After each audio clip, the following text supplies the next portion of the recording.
So speaking of your childhood and adolescence, what was Ponce like at that time? I'm sure it's different than the Ponce that I know. Okay. Uh, in some areas, Ponce is quite different than it was when I was a child, in that there's a lot of new construction and remodeling of the old houses. However, there are some areas which still retain the old flavor, if you wish, of the years when I was a child. You can still see some of the original houses, wooden.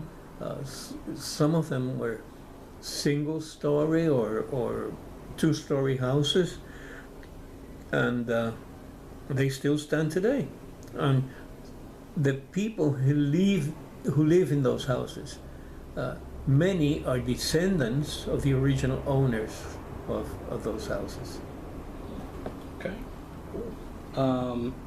And growing up in Ponce, what were some of the things that you and your friends or you and your brother would do for fun? Again, my first 5 siblings were adults by the time I was born. Mm. So the contact was not that warm, if you will. It was not close. Of course, the age difference accounts for it.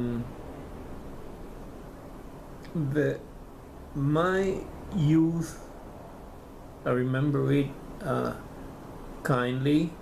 I remember it as having. It was a wonderful time in my life.